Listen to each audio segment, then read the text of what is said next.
back at our home digs. I just checked with Becky. And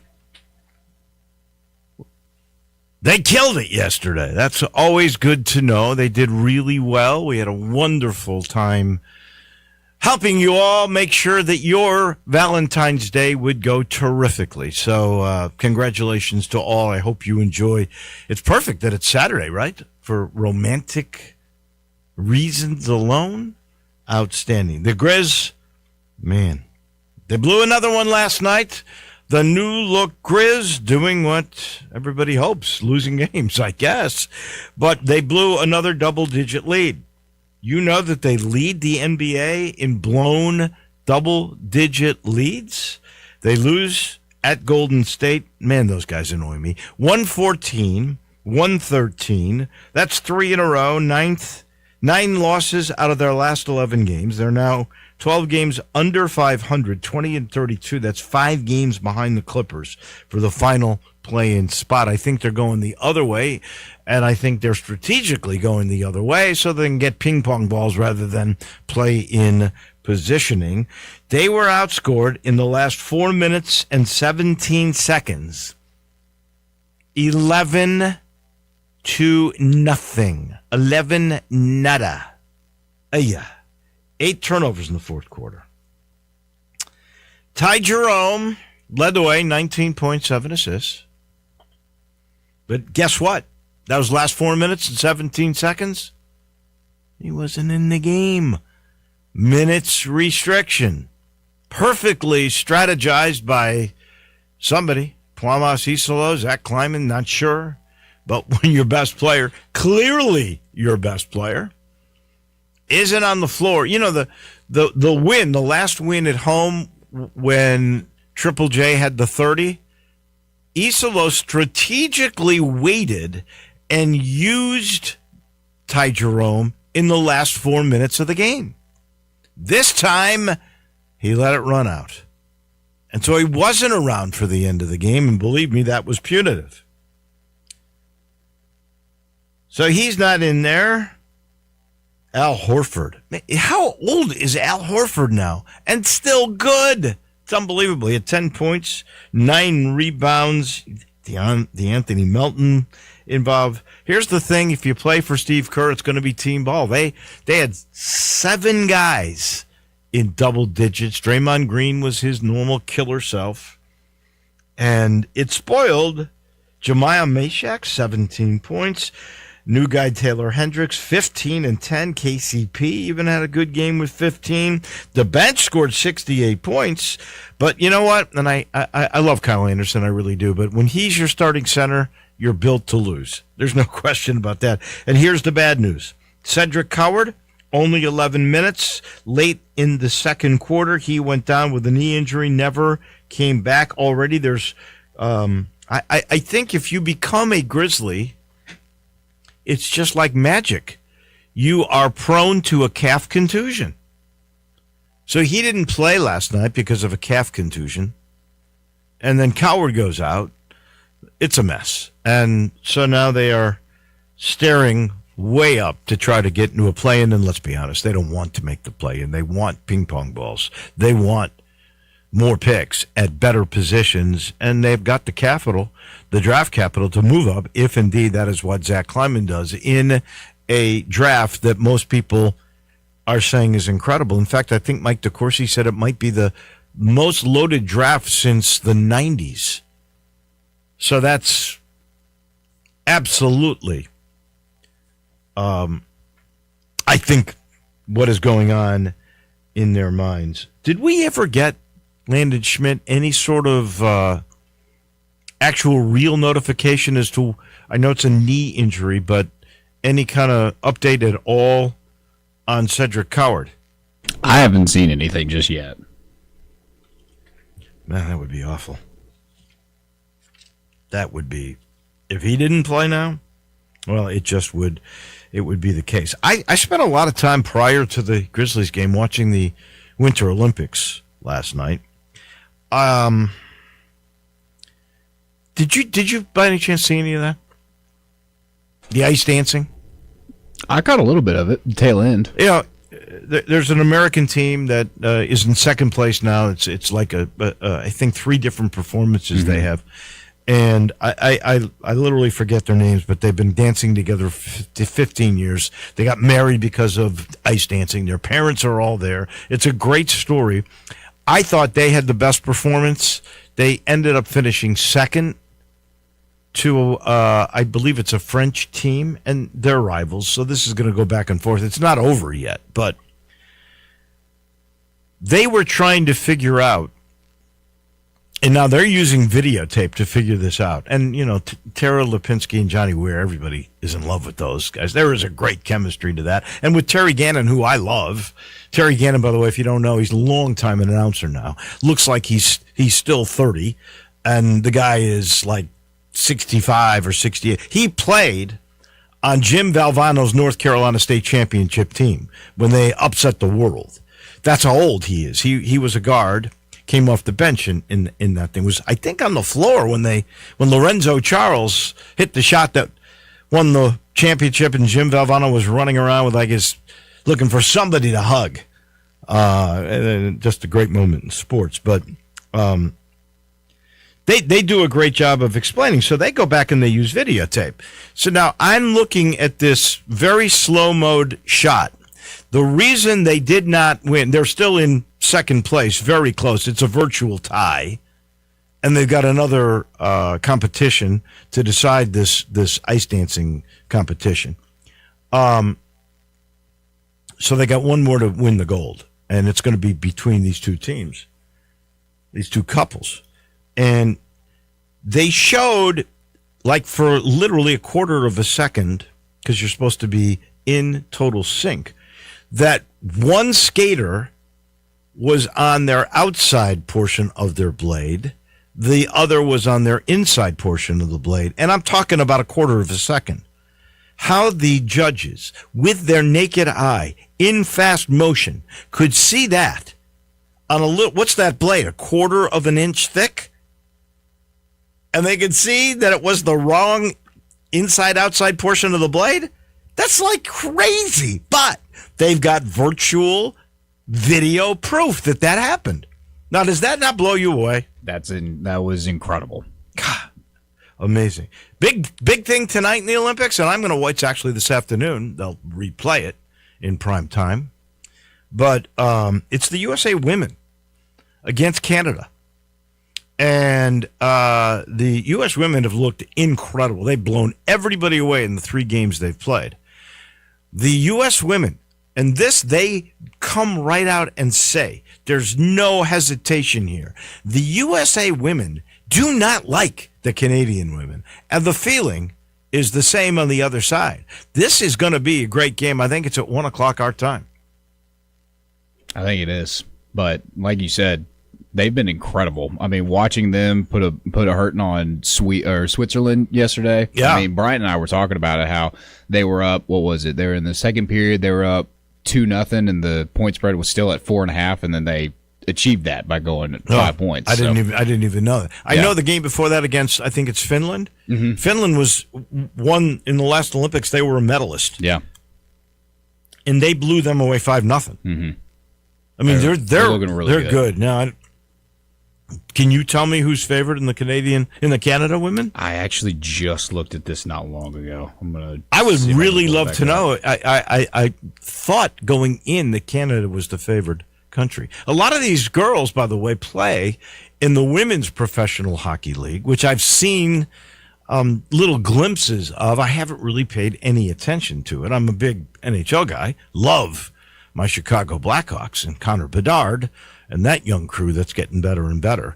But I haven't really paid that much attention, but maybe we will, because this sort of stuff, because I'm certain there's got to be some Canadian women too. This is the kind of thing that can push your pro league. Maybe people will become enamored with this team and then start to follow the Women's Professional Hockey League. There are some really good characters on this team. They did a little thing with Stanley Tucci yesterday. He took them to an Italian meal because he's, the food guy. And along with being a heck of an actor. But it was a cute little bit. But these girls are becoming more and more fan-friendly and recognizable. So we'll see how all of that pays off. And then the last thing on the Olympics, the story of Lindsey Vonn. If you did not like Lindsey Vonn prior to this, you can't help but love her.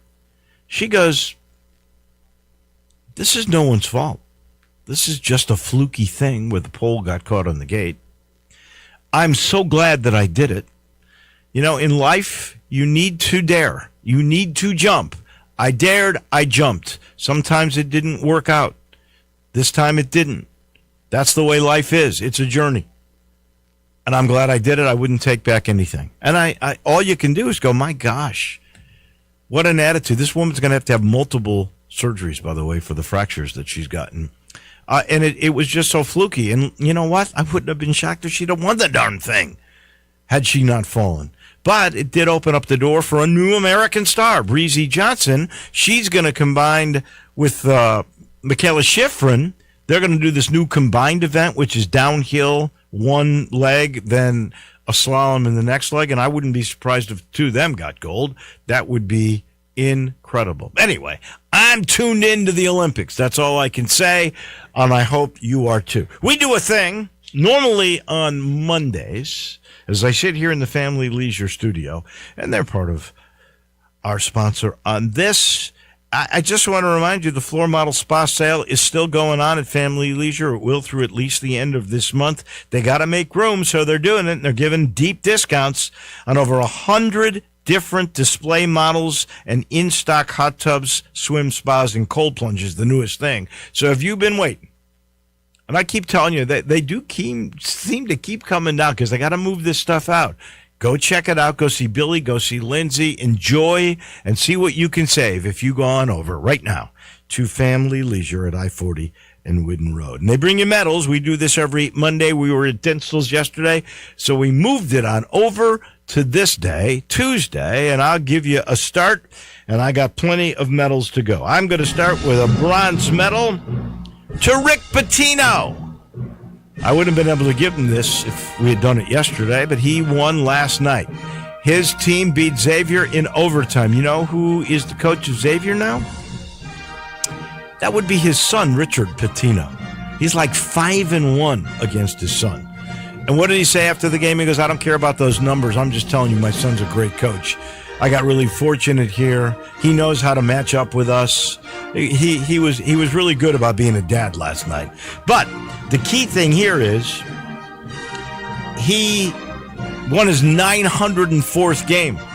That is significant because it moves him past Roy Williams. He's now number 3 on the all-time winningest list. You know, Mike Krzyzewski's 1, Jim Boeheim is 2, and now it's Rick Pitino, number 3. I don't know if he's got enough time to get to Krzyzewski or Boeheim. I suspect he's going to try, but he and his team were able to beat his son last night. That's the second time they've beaten them. They've overcome double-digit deficits to win. And he goes, I hope I don't have to face him in the Big East tournament. Probably he will. I got to give a bronze medal to Chris Gutterup. Maybe I should have given him a better one. He has now won 2 of the last 3 PGA Tour events. The first 3 events of the year, 2 of them have gone to this guy who came on the scene really last year.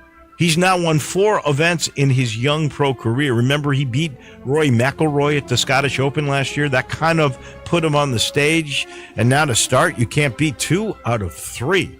Really impressive stuff. Now, I must say, I'm not giving him a rust, but Hideki Matsuyama handed him that win because Hideki Matsuyama's driver went crazy on 18, hit the ball in the water, pulled another drive on the playoff hole. I mean, Matsuyama bogeyed the playoff hole, and he bogeyed 18 to hand Gutterup his victory. But Gutterup was right there. And Scheffler, and Scotty Scheffler, by the way, who was 87th after the first day and in dire straights, thinking, man, maybe after Xander Schauffele, who had the longest streak of cuts made at 72, lost his when Scheffler won his tournament at Torrey Pines. Scheffler's in dire straits here. 87th. May not make the cut, no. In the 60s, low to mid 60s, the next 3 rounds, finishes tied for third. Come on. The guy's incredible. Nobody but Scotty. No. I'm going to give my first silver medal to the Italian speed skater, Ariana Fontana. I'm not sure how old she is, but she's got to be up there because she has 12 medals, 3 golds after she won her speed skating event yesterday. This is her 6th Winter Olympics. So that's like, it's every 4 years. Let's just say you got to go 520 because it could have been 1 year. 21 years at least she's been an Olympian. That is absolutely incredible. She's become the most decorated speed skater in the history of the Olympic Games. I don't know if it's Eric Heiden she passed or if there's somebody in between. When I think of speed skating, I think of Eric Heiden, the kid who's still doing some television commentary, but Eric is from Madison, Wisconsin. And this lady, Ariana Fontana, is something else. I'm going to give a silver medal. They haven't won a medal yet, but it's either going to be silver or gold, but I'm going to give it to this couple out of Duluth, Minnesota. Did you know that Duluth, Minnesota is the curling capital of the United States? All these great curlers come from there. I've learned a lot about curling these past few days. Well, what is it when it's a try? Is it a slide? Is it a push? What are they doing when they do it? Slight push off? I really don't know. I don't know what the term is. I don't know. I don't either. But when they're doing it, on the very last one, they beat this Italian team that obviously is the hometown favorite, and I think considered the favorite coming into the event. On the very last, whatever it is they do, attempt, play, try, whatever the term is, they ended up knocking off the Italians. They get into the gold medal matchup. That's either today or tomorrow. And then finally, my gold, I only have one gold, but there are several golds that go around in the one gold. It's to the Seattle Seahawks, their Super Bowl victory. Kenneth Walker, Sam Darnold. How about the defense? As good an appearance the first half as I can recall, reminded me of the 85 Bears.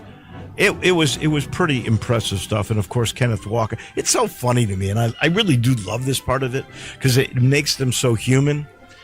But they had Sam Darnold and Kenneth Walker, the MVP, kid from Arlington, shouting at the top of their lungs after, "We're going to Disneyland!" I don't know why, but that just strikes me. It makes me want to chuckle, and it gives me a warm feeling. Oh, I lied. I do have one other gold I got to give out to, because I just learned about this late last night. And that is Bubba Luckett, the longtime Christian Brothers coach, the former Tiger off-the-bench sharpshooter. Bubba Luckett, who was inducted into the Memphis Sports Hall of Fame last summer. As deserving an inductee as we have had, is also going to be inducted this summer in July to the Tennessee Sports Hall of Fame. Folks in Memphis don't ever get their real due in that hall. That's all Middle and East Tennessee. We're somehow ignored much of the time. But thank goodness they are not ignoring Bubba. Bubba gets into the Tennessee Sports Hall of Fame. Very much deserved. Well, I have just one bronze because I have a lot of bigger medals to give away today. First one, I'm going to give to Tiger basketball. They're slowly but surely getting some stuff together. They're getting their act together. They're winners of 2 now over Charlotte and UAB. Of course, we had that huge Sincere Parker game over UAB, and Julius Thedford with his first ever double-double, and Aaron Bradshaw has just been playing better each passing game. I mean, I don't think they do this anymore, especially in college basketball. But if there was a Most Improved award, I would give it to Aaron Bradshaw because of how much he's with improved. you, and we're going to talk about that. I didn't mention last segment of the day. That'll be Muncie, so we'll be talking about the Tigers coming up. Yeah, that'll be really, really good. My first silver medal I'm going to give to the women's hockey team, as we've mentioned, who have been on a roll so far. 3 straight wins. I think they've scored 5 points in every single game that they played this year. I think the first one was maybe a 4-1 5 victory. goals. Yeah, I mean, it's been incredible watching them. And then this afternoon they'll play Canada, who is in 2022, who they lost to 3-2, I believe. Yeah, so, did we see I I didn't see a line or like a favorite or anything like that. While you're doing that, I am. Yeah, but it should be really, really interesting. And I did find out that the term for releasing the stone, as they call it in curling, is called a delivery. A delivery. A delivery. Thank you. Yeah. So I wondered. Now we have the terminology. Yes, well, that was a beautiful delivery to end the match. Yes, and I think that's a very apt description for it. But a big medal for the USA mixed curling competition and an upset of the defending champs. And then here in just about an hour, they're going to be playing in the gold medal game for this. I mean, it's huge for the USA to be in this competition right now. I'm going to give a silver medal also to Jokic, who is now back in full swing of things. He now is second in all time in triple doubles, only behind Russell Westbrook right now. And also, he has recorded over 1,000 career steals. Having him back on the Nuggets is always going to be a huge and good thing for the Nuggets. And it's a pretty simple, it's a pretty simple kind of thing that we can do here is whatever medals the USA gets is kind of a medal that they're going to receive from me. So for the first one, Breezy Johnson capturing America's first gold medal in the Alpine downhill skiing competition, where she was so excited that she was jumping up and down. Her medal actually fell and broke, and now we're going to see if she's going to get a replacement medal. I'm sure she will. I mean, surely they're not going to leave her with a broken one. And then Elia Kalinin wins out in men's free skating to capture the second gold for the USA team as of right now. And then I've got 2 other quick golds to give, and that goes to Seattle as their defense completely dominates in the Super Bowl. I mean, Sam Darnold, all throughout this year, has never needed to play an insane game. His team has been so complete. Seattle has been just so good all year long, and that was very, very evident in this game as well. And then I also have to give a gold to Matthew Stafford, which at his age and what he's doing to win MVP, I think it was very deserving. I think he's a great quarterback, and the award proves it, that he was the MVP of the season. So huge shout out to Matt Stafford for winning the MVP, and a huge gold medal for Seattle, who are our Super Bowl champions. Beautiful. All right. Here's my rusts. The first one's going to go to Just Circumstance. I don't know if you've seen it, but it broke late last night or early this morning. IKEA is closing. I was so proud when we got IKEA. May 3rd will be the last day IKEA will be open. It's the only store in Tennessee, that one that's out there on I-40 by Germantown Road. They're going to close on May the 3rd. They say market share, business performance, cost structure. They're going to be closing a bunch of IKEAs, I guess, across the country. As I mentioned, this is the only one in the state. When they say market share, business performance, it means they didn't get enough business to stay open. Cost structure. I'm really sad about that. I really am. I've got to give, you have already alluded to this, I got to give a rust to the Cortina Milan Olympics, the Winter Olympics. How can they give you medals that don't stay on? Crazy. I don't know. It's a little detail, probably, that just, the thing's got to stay. I don't know how you let that. The medal's got to be attached to the ribbon. I mean, how hard can that be? Well, I mean, it's the Olympics. So they used to have, I remember it was 1 or 2 Olympics ago, I can't remember if it was winter or summer, that the medals themselves, like after a day or two, were tarnishing.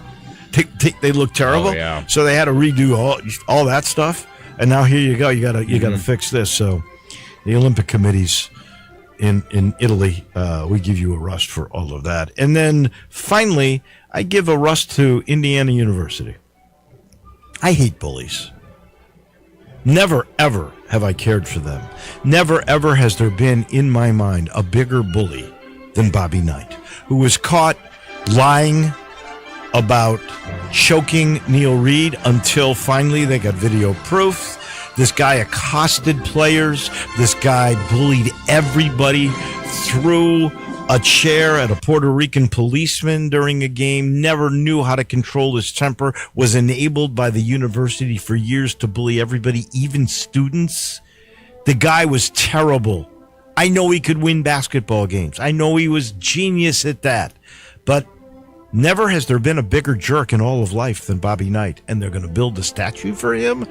Indiana, you get my rust. Yeah, I didn't really have a rust, just a heartbreak going out to Lindsey Vonn, as we just mentioned, of the way that this kind of journey for her ended. I know she was super excited that this was going to be her last Olympics, and she wanted to go out on a hurrah. So for it to end the way that it did, my heart just goes out to her. Not giving her a rust at all, because that's just unfortunate circumstances at a time like that. I gave a rust last week to the judge, the Alabama booster judge, that had given Charles Bediako a temporary restraining order. Yeah. That has been rescinded, folks. We're going to talk about that with Ron Higgins in just 1 minute. Don't go anywhere. This is Wolo and Friends.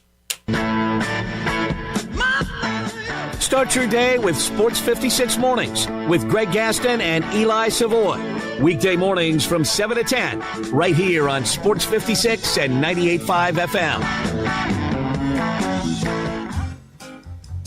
Hi, fellas. Bill Russell at Russell Brothers Fine Jewelers, and I hope that you're aware that Valentine's Day is right around the corner, and you can't be dawdling along waiting till the last minute to find her something wonderful that will make her happy.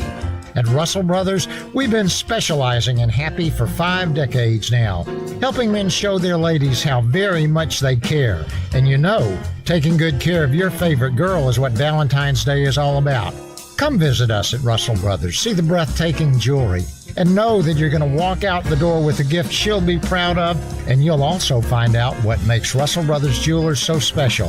So come look at our quality, see our value and beauty, and experience our service. Come visit us at Russell Brothers Jewelers. Let us help you put happy on her face on February the 14th. Russell Brothers Fine Jewelers, 4646 Poplar at Perkins. We'd love to help you find the jewelry that she wants. Nestled in the heart of East Memphis, located corner of Park and Cherry, is a beautiful residential neighborhood. I'm here at Town Village Audubon Park interviewing a new resident, Carolyn. Share with us why you chose Town Village. Well, if your parents or special friends need to make that big move, let me share with you my experience. It was tough for me to leave home, but then I discovered Town Village. I would like to highly recommend Town Village to you and your loved ones. After looking at all the amenities and meeting all the people and staff, I was hooked. From restaurant, bistro, 3 meals per day, housekeeping, transportation, security, health care, physical therapy, exercise room, and even a heated pool and spa. Come see us and make your new home at Town Village. Visit us and call Daniel at Town Village Audubon Park at 901-374-7342. There's no place like home, Town Village.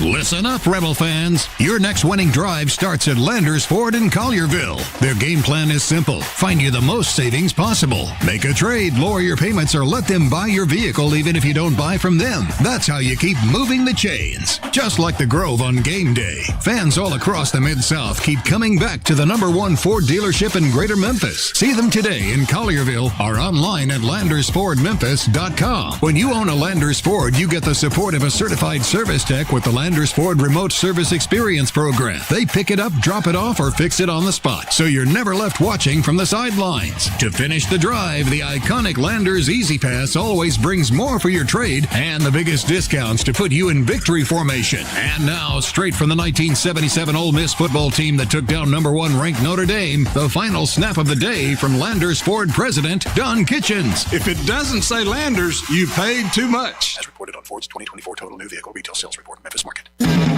Now back to Wolo and Friends on Sports 56. Here once again is the voice of the Tigers, Dave Woloshin.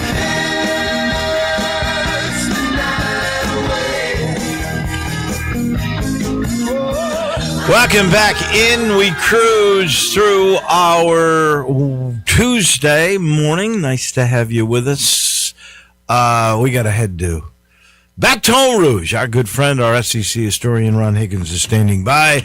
The verdict came in this time against Alabama. Different judge, and the Charles Bediako case has now been ruled that the temporary restraining order is over. He can no longer play for Alabama this year. Played 5 games. They were 3-2. We thought it was crazy to begin with.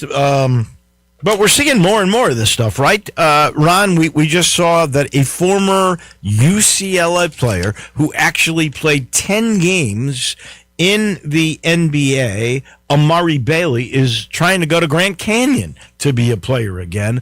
All of this stuff is crazy. Your thoughts, and in particular about Bediako and Nate Oates trying to exploit any advantage he can get? First of all, I'm surprised Alabama didn't get their home cooking like they always do. Yeah, I thought it was, first of all, I agree with he should be playing. But second of all, this is another thing. They were 3-2, barely beat Auburn, I think, and they beat somebody else highly ranked by a few points. What does the NCAA selection committee do with that? I don't know. That's a great point. What do they do with that? They look at it and think, I mean, that guy was there. He shouldn't have been there. But we didn't toss this one off our board. Yeah, and it certainly isn't above the NCAA to be pretty petty. Yeah, and so you would. I'm just interested to think. I mean, I don't know if they have I'm sure they don't have any kind of standard deal like they just say that this guy should have been there, and we're discounting those wins, or it could be individual member argument with each guy on the committee. I don't know, a person on the committee. So that to me is the most striking thing about this. I mean, he should have been playing. In these days you go get a judge and you get a lawyer and you go at it. I'm just stunned that the judge in Alabama ruled against him, but and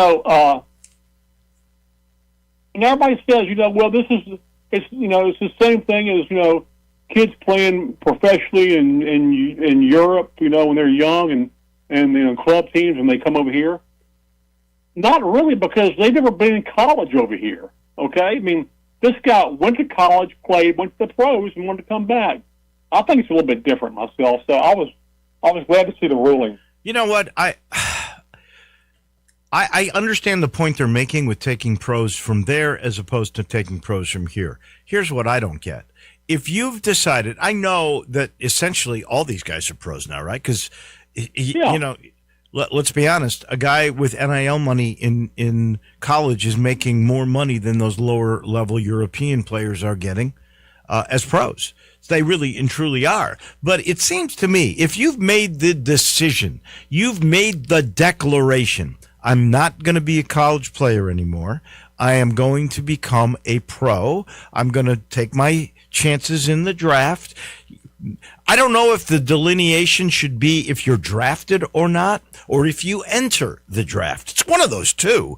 But I don't understand how we are even though it's professional, really, why we are accepting guys who've declared as professional. I just don't get that. Yeah, I don't get it either. I don't understand that. I found the NCAA statement on this, and Charlie Baker, their president, whether he's curious, he said college sports are for students, not for people who are walking to go pro. Well, that's just not true. It's not true. Everybody's getting paid. Here's what I'd like to know, and I am not claiming any inside knowledge, but I look at things, and most of these guys now, they take basketball players in particular, they take classes online. Once they finish their fall semester and they're eligible, do they really care about that last semester unless they're serious students and they're really working hard toward getting a degree? Do they really even concentrate on classes in that second semester? Yeah, that's a really good question. I'm sure. I'd say probably most of them don't, but I'm sure there are a few who believe it. Depends on your background and your character. I could see say a a Shane Battier, if he was in this position, he'd be going to class. The other guys, who believe that, basketball is my only ticket. I got to work on this, and not only need to go to class. I think people go that way too. I agree with that. Yeah, I agree with that. Here's the other aspect that will be court based, and there will be a decision, at least for a while, that will come from a local court, because that was the decision that Ole Miss took, was when Trinity Chambliss was again turned down on appeal by the NCAA. They're going to go the route of the court, which is the normal thing to do now, and they're going to try to get eligibility for Trinity Chambliss for another year to play at Ole Miss for big money.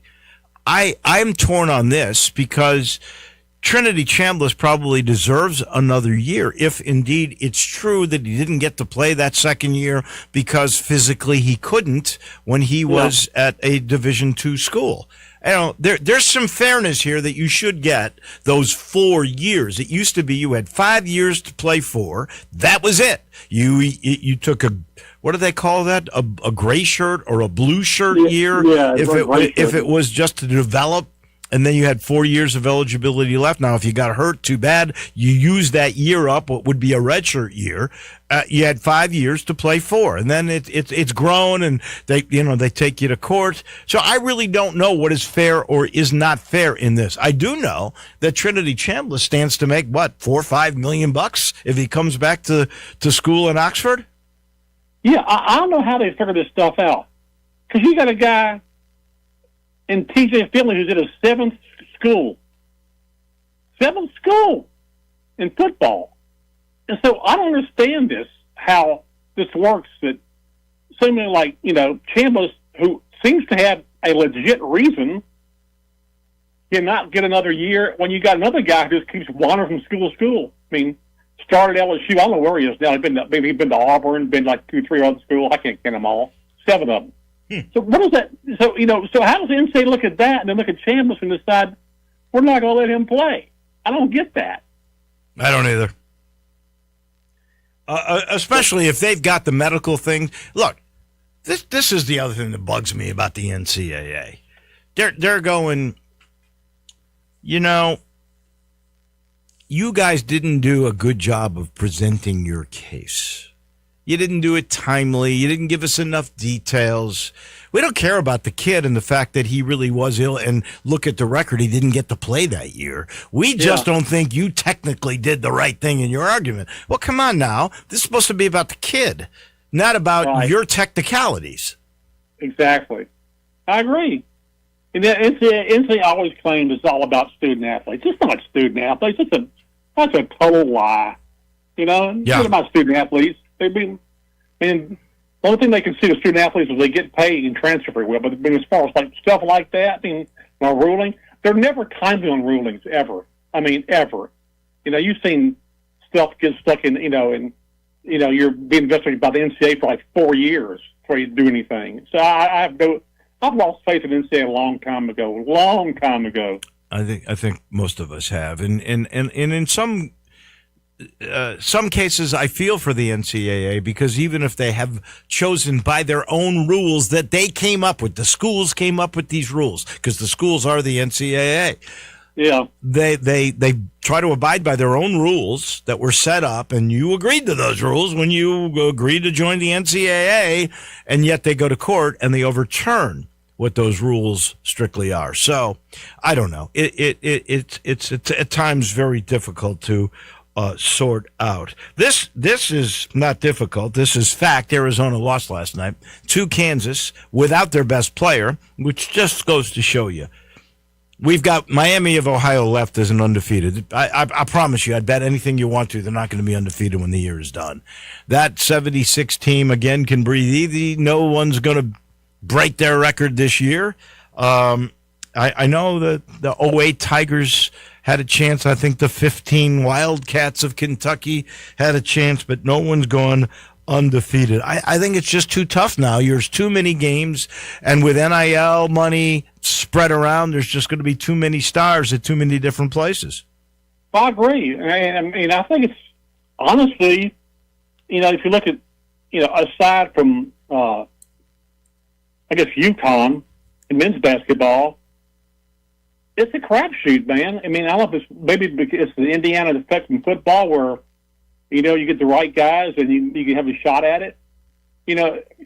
I bet you didn't know this. Arizona's, was number one, or is number one.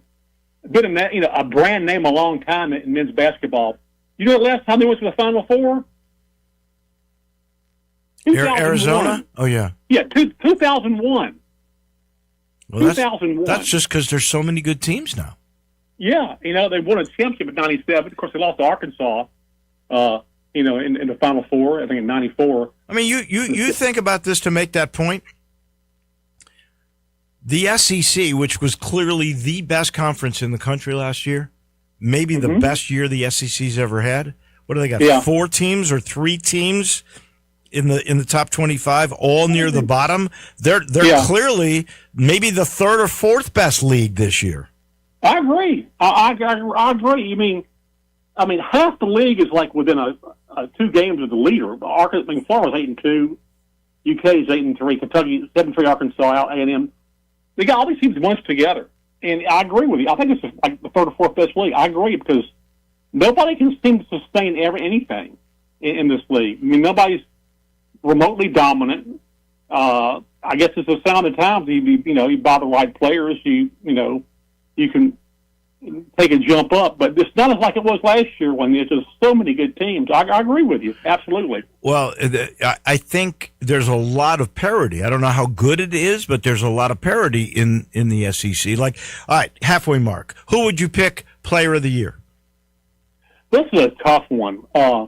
LeBron Fallon of Alabama leads the league in scoring. He's been, I think he's maybe one of the preseason favorites to win player of the year. I'm going to go with somebody who I think will be the player of the year and the freshman of the year. It's Darius Acuff Jr. from Arkansas. He's my freshman of the year, no question. He has been fantastic. 4th in the league in scoring, 1st in assist turnover ratio, which is unbelievable for a freshman. He's a point guard. He shoots almost 50% from the field.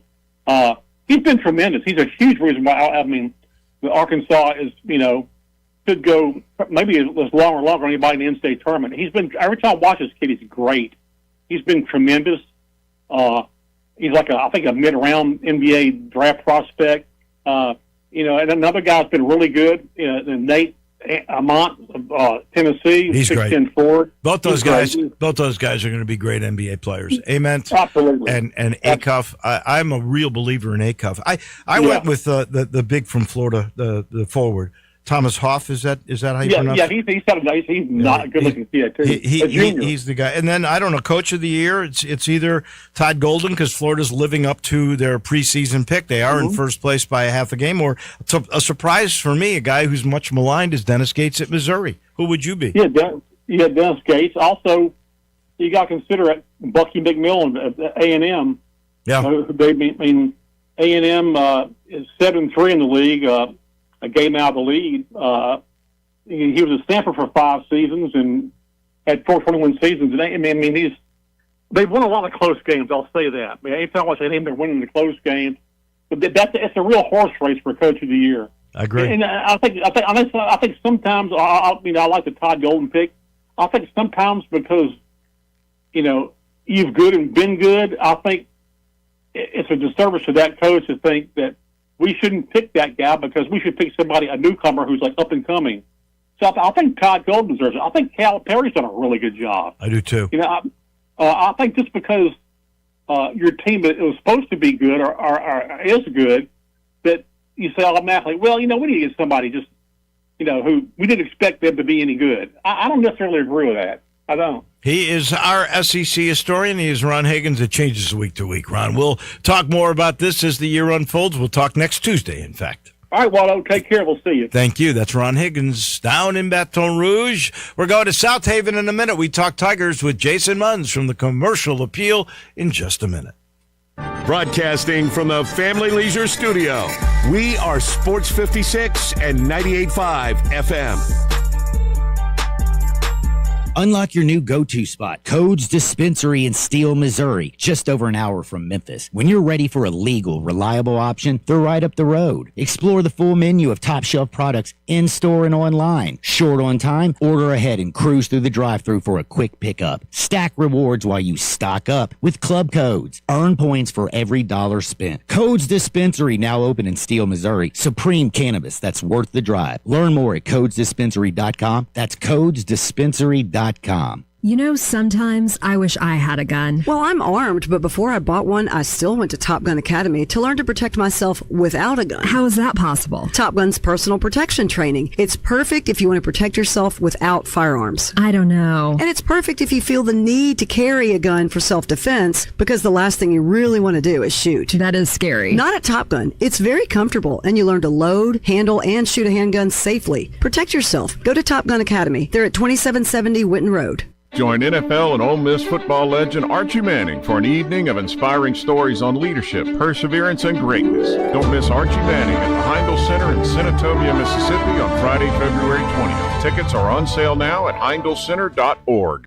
Take your basketball skills to the next level at Shoot 360 Memphis. Shoot 360 is a revolutionary basketball training facility that combines cutting-edge technology with gamification and provides instant, objective feedback with hands-on, one-on-one expert coaching. And now, introducing Shoot 360 Cordova, a newly renovated 50,000 square foot facility with 2 NBA regulation-sized courts, 3 high school-sized courts, and 4 shooting bays with Shoot 360 technology. Memberships are now on a monthly basis. And yes, you can become a member at both locations. Whether you're an aspiring young talent, NBA player, or looking for a unique workout, all skill levels are welcome at Shoot 360 Memphis to learn proper shooting and passing techniques, improve fundamentals, and gain a competitive edge while having fun. Shoot 360 Memphis, now in Cordova and Collierville. Call them today at 901-779-3176. That's 901-779-3176. The future of basketball training is here. Shoot 360 Memphis. Step up your wings game at East Coast Wings and Grill. With over 60 wing flavors and 7 heat indexes, do you have what it takes to turn the heat on your wings up to insanity? East Coast Wings and Grill is family friendly with a large variety menu to satisfy the whole bunch. Sign up today for their loyalty program and taste the rewards. For every dollar you spend, you collect a point. Earn 100 points and receive a $5 reward. Next to Lowe's off Highway 64 in Bartlett, come try America's best wings at East Coast Wings and Grill. Now back to Wolo and Friends on Sports 56. Here once again is the voice of the Tigers, Dave Woloshin. To South Haven we go. The one and only Jason Munzie from the Commercial Appeal on the Tigers basketball team. And my first question for you is really simple. Have they actually, really, truly, finally figured it out? I would love to say, first of all, good morning. I would love to say yes. I really, really would. And I am leaning toward that more than I'm leaning toward the alternatives. But given how up and down this season has been, I just can't let myself, not yet. Now, if we get to this time next week and Memphis has beaten North Texas and they have beaten Utah State, then and it looks, good, then we're talking about a whole different conversation. I'm just not quite there just yet because they've done it a couple times already this season where they've had 2 different 3-game winning streaks, never any longer than that. Right. If they beat North Texas and then they go on the road and beat an incredibly good Utah State team on Saturday night, then they will have won 4 in a row and 5 of their last 6, and they will have beaten Utah State. They will have beaten Charlotte, who's ahead of them in the standings. I'm not confident that Charlotte's going to be even top 5, but still, Charlotte has still won a good number of games in the American so far this season, and they're not a bad team. They just didn't play very well the other night. But anyway, I don't think I'm quite there yet, but they're getting very close. Well, I think in all honesty, I I think if they beat North Texas, the game at Utah State, that really isn't so important anymore. It's a really good point. It's a really good point. And so I'm not sure that I'm willing to say that game is going to really determine whether or not they've turned the corner. I would just say this, that's a hard place to play. That team is 11-2 in their own conference. They're 20-3 overall. They're 9-1 at home. I'm not sure who got them, but I know that. You want me to tell you? Yeah. Don't tell me UNLV. UNLV. Oh my God! Are you serious? I am very serious. Yes, sir. I know. Maybe the Tigers can get them then. Who knows? Maybe. I mean, it would be a crazy little nugget in an already crazy season. But there's quite a bit of overlap on that Utah State Memphis thing there. Utah State has also played Charlotte. Utah State has played Tulane, and they've also played South Florida. Memphis hasn't played South Florida yet. They will. Twice. And then of course UNLV. So yeah, they beat Tulane. Utah State beat Tulane, beat Charlotte, and then lost to UNLV, and lost to South Florida, by the way. Huh. Yep. So that's it. But where was that? That game wasn't at home though. That's the thing. They're really good at home. Right. It was in Tampa. Yeah. You said maybe, and I say AB. Oh, that's really good. Wolo. If they're going to beat either of those teams, AB's got to play. And I got to tell you, and our friend Landon Schmidt gave him an award for being the most improved player this from the beginning of the year to now, and I agree with that. He gives credit to Penny, and he also gives credit to Roy Rogers. This is a guy who was allowed to play at Ohio State and Kentucky as a wing guy. They didn't make him tough. Penny and Roy Rogers are trying to make him tough, and I think they're doing it. Yeah, 100%. So I know you asked him about people that he gives credit to for helping him develop into the player that he's become here at Memphis.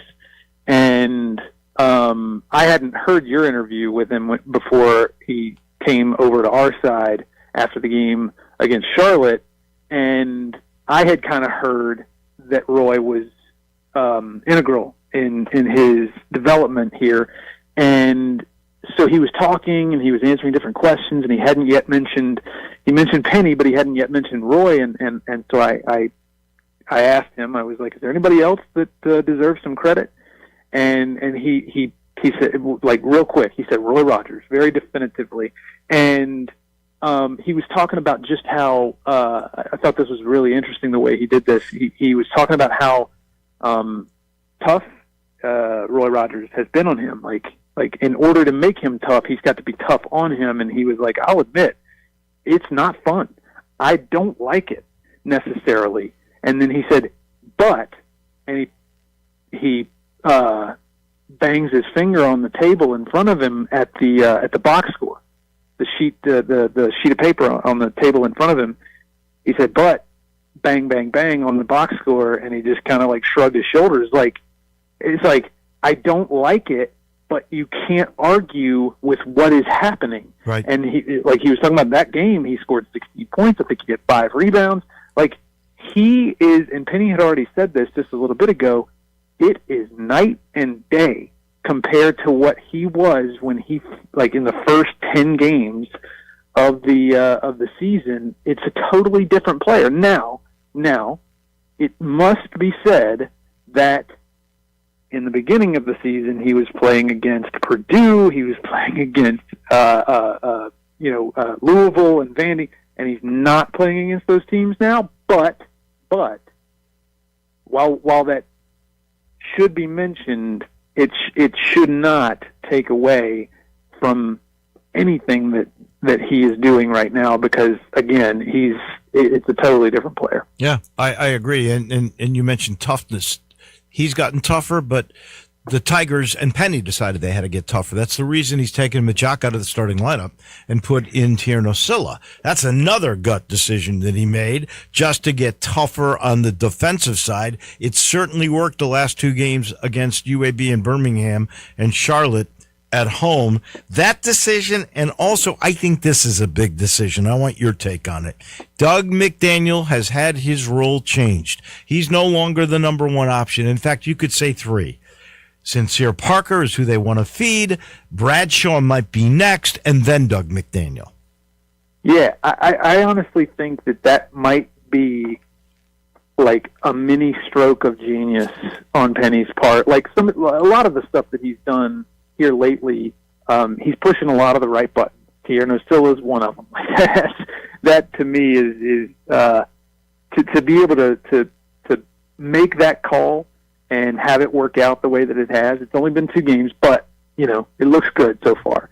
And putting him next to Aaron Bradshaw and Aaron's the strides that Aaron has taken, and the fact, like, putting them together seems to be really working. Like, not just one and the other. They really work well together. But to me, if this continues to go this direction, this might be the move of all of them. Out of all of them, that's the best. Because, like, if you just look at it on the surface and you look at his numbers and compare to everybody else's, and you sit there and you go, well, why would you ever reduce his minutes? Like, he's getting a lot of steals. He's your top assist guy. He's even third on the team in rebounding, in total rebound. Yeah, not out average, but total rebound. And obviously he's your leading scorer. Why would you reduce his minutes? Why would you say, hey, stop shooting so much? Well, it's because, obviously, he was taking opportunities away from other guys who, if you just give them the opportunity, maybe they make you better as a team. Maybe they make you more well-rounded, more balanced.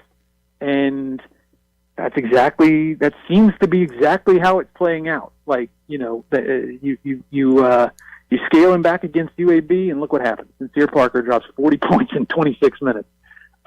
You scale him back against Charlotte, and you've got 6 or 7 guys in double figures or something like that. Yes. Yeah, it's a really, really smart. It was a really, really, really smart decision, and not obviously. I don't think every game is going to follow the same script. Like, there may be a game or 2 or 3 here and there down the stretch where Doug has to take over, but I think for the team to be better, Doug has to do more than just, like, less scoring and more other stuff. And then the last thing, we got 1 minute. Penny deciding at the UAB game where this new streak started, and this dominant streak has started. I don't know if it's competition or not, but he took over the defense from JJ, and it's paid off. Oh, yeah. A lot of the fans have sort of given Penny some flack for, like, a lack of emotion and stuff on the sidelines a lot during the season when things are going poorly. And he has said a few times now that, like, I just wasn't myself when I wasn't calling the defense and handling the defense. I wasn't myself, and boy, like, he's been way more animated. He's been way more into it. His juices are flowing. And I think the team is better for it. So that was another really, really smart decision on his part. We'll see if it pays off in Denton and in Logan in the next 2 games. As always, it's fun chatting with you. Thank you. And we'll do it again next Tuesday. All right. Take care. That's it. That is our man. That is Jason Munns from the Commercial Appeal. And that ends our day. We got the big day tomorrow. Dennis Philippi, Joe Dank, and the round table. That all comes your way tomorrow. But don't go anywhere, because Johnny Radio is right around the corner. Have a great day, everybody.